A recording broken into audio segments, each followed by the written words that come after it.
Bir kuni telefonim jiringlayotgan ovozdan uyg'onib ketdim.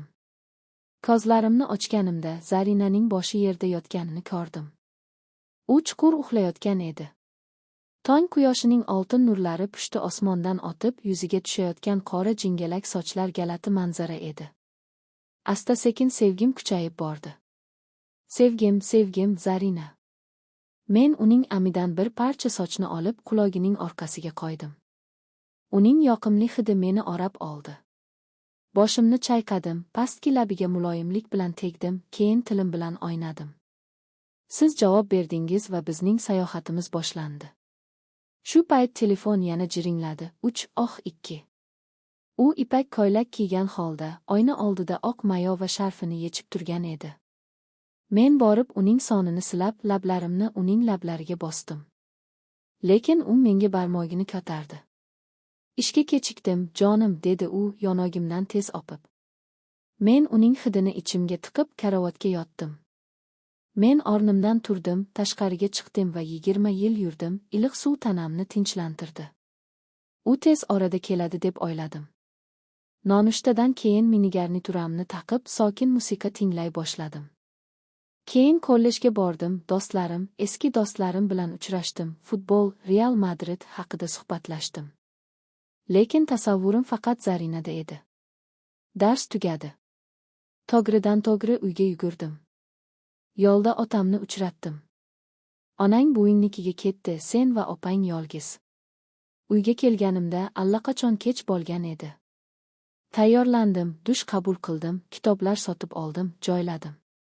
Bu safar Omrik ham bor edi. U Zarinaga qo'ng'iroq qildi. U, kechirasiz, Janna, mening ishim ko'p, kechgaman, dedi. Men ko'zlarimni yumib, eshikning ovozidan qo'rqib yerda yotardim. Boshimni ko'tardim, u kelayotgan edi. Yaxshimisan? U jilmayib Zasimaga kirdi. Tezroq keling, aks holda sizsiz holdan toyib ketaman. U tizzagacha kalta qizil ko'ylakda va baland poshnali tuflida edi. Uning oqsuv parisi izlari hali ham ko'rinib turardi. Chuqur nafas olib tezda eshikni ochdim. Seni juda sog'indim, deb uni ko'tarib xonamga olib kirdim. U menga tabassum bilan qaradi. Men lablarimni uning lablariga bosdim, lablari jingalak edi. Sochlarimni silading. Keyin dedi va boshini chayqadi va chap qo'li bilan lablarini yopdi. Qo'limni orqaga tortdim va yana qattiq opdim. U nolidi. Bir qo'lim bilan uning kestirib og'ziga yaqinlashtirdim. Keyin u meni divandan itarib yubordi. U qo'lini sochlari orasidan muloyimlik bilan silab so'radi, nima bo'ldi? Men tezda, birga qolamizmi, dedim. U kulib meni bagriga oldi. Avval u mening to'la lablarimdan opdi, uning hidi mast qiluvchi edi. Men qo'llarimni ochdim va uni qayta-qayta opdim. U lablarimni qo'yib yubordi va shahid, o'zing haqingda o'ylama, men haqingda ham o'yla, dedi. U burnini mening burnimga tegizdi. U o'qishning bu usuli ekanligini aytdi. U yerda qolasizmi? Men oldinga yurdim. U menga jilmayib pastki labini tilim bilan yaladi. Men sakrab turdim va uning to'la lablaridan opdim. Ikkalamiz ham ko'zlarimizni yumdik, bir-birimizni mehr bilan erkaladik. U meni divanga o'tqazdi. Uning tili burnimga tegdi, keyin asta-sekin lablarimga yetdi.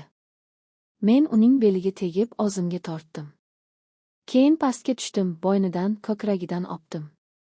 Vaqt keldi, dedi u, ikkalamiz ham suv ko'tarilishini bilardik. Men oldinga siljidim, uning oppoq sonlaridan opdim, uning iliqligini qidirdim. Uning ko'zlari endi istak bilan to'ldi. Bir zumda men uning ichida edim. U ko'zlarini ochdi va boshini ko'tardi. Men tezligimni oshirdim va yana lablardan opdim. Men ritmga otdim. Uning istagi kuchaydi, quloqlari qizarib ketdi. Voyd! Deb nolidi u meni quchoqlab o'ziga tortdi. Keyin u meni agdarib, orqasini ishqalab yuqoriga va pastga harakatlantirdi. Men uning belidan ushlab itarib yubordim. Har bir sakrashda nafasimiz sevgiga to'lardi. Uning ovozi ko'tarildi va men hayron bo'ldim.